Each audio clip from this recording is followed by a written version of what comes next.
Alright, so in this video, I'm going to be solving the equation 25 to the power of x minus 5 to the power of x is equal to 20. So to solve this equation, I'm going to first start by subtracting 20 on both sides.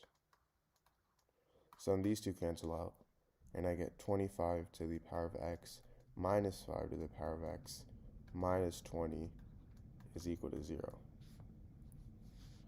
Now 25 to the power of x, I can rewrite this as 5 squared to the power of x.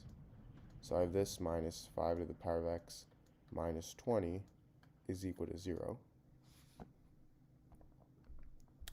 And now from here, if I have something in the form a to the power of m to the power of n, this is the same thing as a to the power of m times n. And a to the power of m times n, I can rewrite as a to the power of n times m. So if a to the power of m times n is equal to a to the power of m to the power of n, then a to the power of n times m should equal a to the power of n to the power of m. So 5 to the power of 2 to the power of x is going to equal 5 to the power of x to the power of 2. Now I have this minus 5 to the power of x minus 20 is equal to 0. And now I'm going to let 5 to the power of x is equal to y, so I get y squared minus y minus 20 is equal to 0.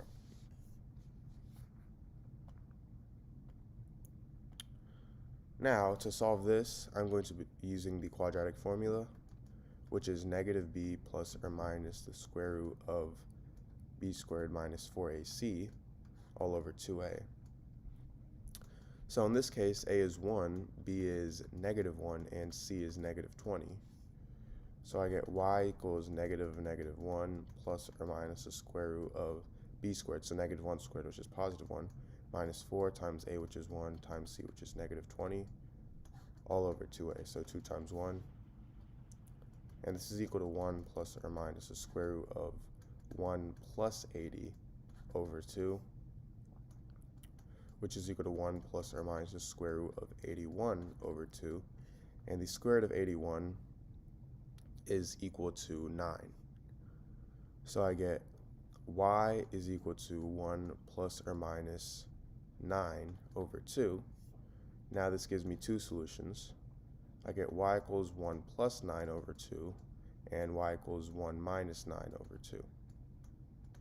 So 1 plus 9 is 10, and 10 divided by 2 is 5, so I get y equals 5 as one solution, and 1 minus 9 is negative 8. Negative 8 over 2 is negative 4, so y equals negative 4 is another solution. Now from here, remember how we let 5 to the power of x equal to y. So this means I get two solutions. 5 to the power of x is equal to 5, and 5 to the power of x is equal to negative 4. So let's look at this equation over here. 5 to the power of x equals negative 4. Well, we can't take the power of a positive number and turn it into a negative number, meaning this equation has no solution. And for 5 to the power of x equals 5, to solve this, what most people do is, for other exponential equations, we would have to take the log and do a bunch of other stuff. But as over here, we could just see 5 to the power of 1 is going to equal 5, because anything to the power of 1 is itself. So this is my solution.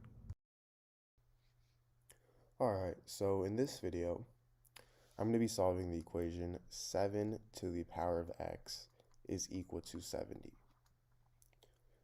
So before we start on our solution, let's notice that this is an exponential equation, and x is an exponent, which is the variable we're solving for.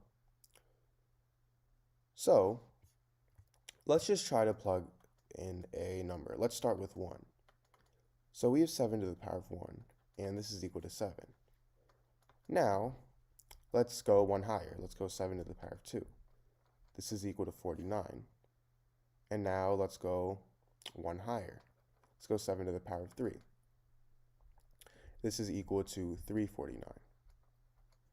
So notice how we're trying to find what value of x that we should take the power of 7 to equal 70, but even the number 3 results in a number much higher than 70, meaning the value of x is going to be a decimal somewhere in between 2 and 3.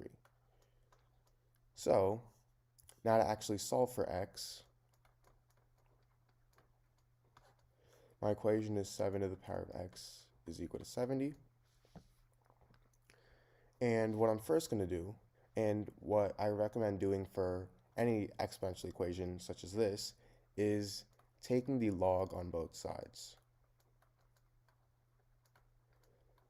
And the reason you should do this is because now you can use the property log a to the power of b. I can move this b to the front, so I get b times log a. Log a to the power of b is equal to b times log a.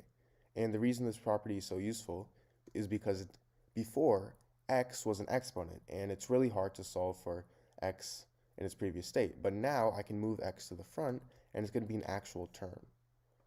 So now I get x times log 7 is equal to log 70. Now, log 70 is the same thing as log of 7 times 10.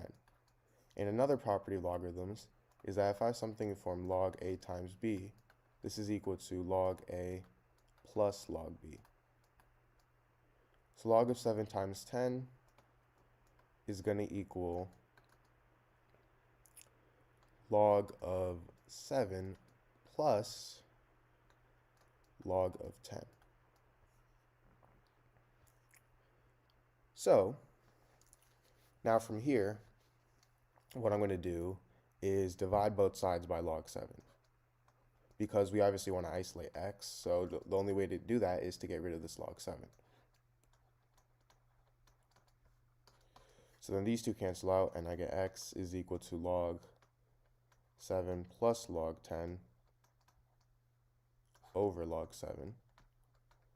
And I can rewrite this as log 7 over log 7 plus log 10 over log 7.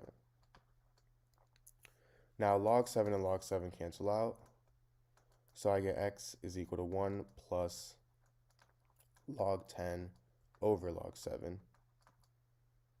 And if you guys already didn't know, log 10 is actually equal to 1. So now I get x is equal to 1 plus 1 over log 7. And this is my answer.